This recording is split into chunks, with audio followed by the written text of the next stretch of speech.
semuanya begitu. Yang 20 belum dijamin. Alladzina hum fi salatihim khashi'un. Harus yang khusyuk, kalau enggak belum baik. Semakin tinggi nilai yang dituntut oleh Allah, semakin langka orangnya, semakin sedikit jumlah dan populasinya.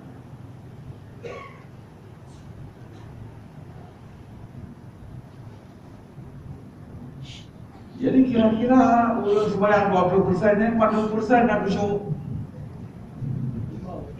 Tengok, nak teruk 2%.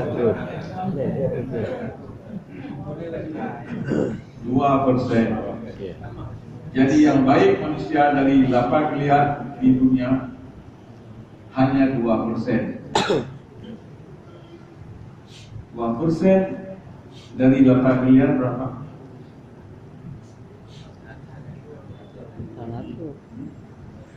1.600.000 orang cuma.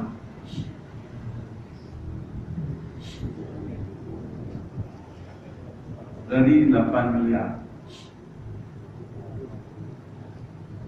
Yang lain semua jelek. Kita datang ke dunia ini membawa berbagai cacat-cacat bawaan, disebut al-uyubul fitriyah.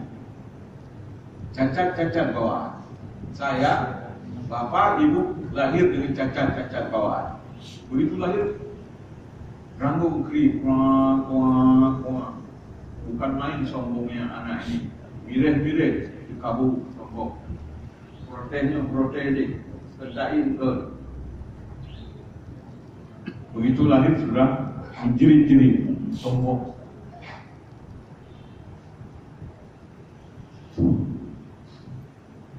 Enggak diperhatikan, berontak. Oh, dibalik-balik. Lambat dikasih susu, bungin. Itu pukul, itu misal. Mireh. Berbagai sifat kekurangan bawaan di dalam diri seorang manusia yang dilahirkan dikatakan Allah, wa nafsi wa ma sawwaha falhamaha fujuraha wa taqwaha. Demi jiwa dan penciptaannya Allah ilhamkan dalam setiap diri manusia, dalam jiwa manusia benih kejahatan dan benih kebaikan. Jadi ada dua benih di dalam badan kita. Biji yang paling penuh dalam badan kita, biji yang tua penuh dalam badan kita. Sekarang kita pertaruhkan hidup untuk menghidupkan benih-benih takwa. Biji yang tua hidup tak muda, biji yang paling hidup tak kekal. Itulah makna hidup perjuangan. Tapi kan bawa dia Allah bukan. Mangat saya kata bukan ada Allah mempunyai berapa dalam surga apres saya tahu. Benar akan berjuang. Harus ada usaha menghidupkan yang baik, mematikan yang buruk. Dan tarik. Yang mau tarik dan langsung saja terjauhi. Tarik. Menahan nafsa anil hawa, menahan nafsu daripada hawanya. Buat tak tun inan ke nego hotel dia, buat tak tun yang kena nego surga Allah.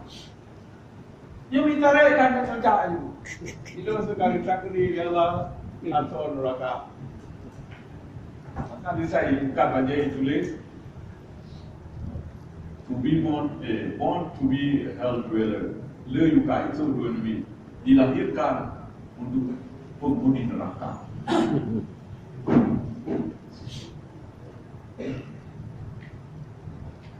Born to be a hell dweller. Sengaja dilahirkan memang untuk atur neraka.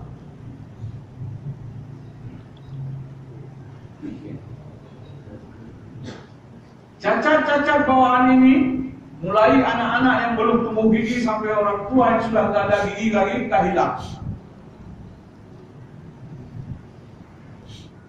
Ada tua pun.